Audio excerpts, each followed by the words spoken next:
I woke up one day about age 45 and I realized I had a theory of happiness, which was completely flawed. My theory was if I work really hard and I am really successful, people will, give me a lot of recognition and reward and I'll be happy. And I realized where that happened. It started happening in school. Every time I got good marks, the teacher smiled and my mother gave me a hug. Every time I didn't get good marks, there were frowns. So like an obedient dog, I tried to get good marks. Then I went to join a company.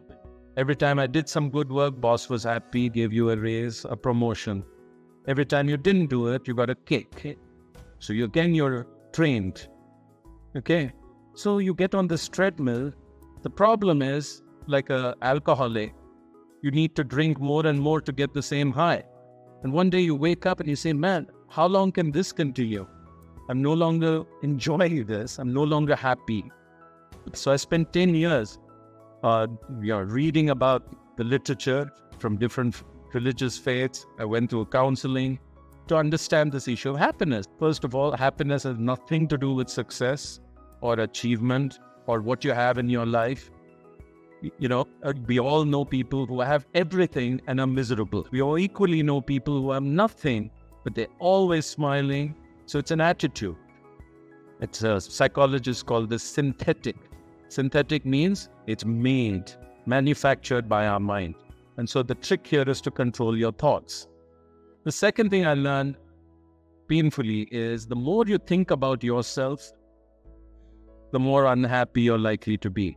The more you lose yourself, the more happy you are. So you can only be happy if you forget about yourself. It's been a very good lesson for me. The third one is acceptance. And, there was a beautiful moment for me when the shoe dropped. Irfan Khan, the actor, he was dying, very young, cancer.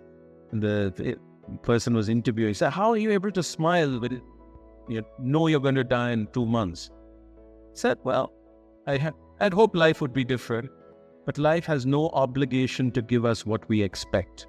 And then I put that with Dalai Lama, who said, happiness comes from liking what we have rather than having what we like. Okay?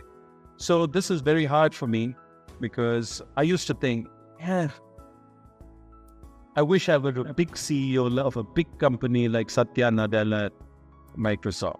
Okay? Why have I not become that? And I used to go a little crazy. Then I realized, life has not turned out too badly for me. So let's be grateful for that and enjoy that. So cultivating this acceptance is very, very important. And the final piece around happiness is relationships. Loneliness is the biggest driver of unhappiness. And the more we are connected with each other, the happier we are.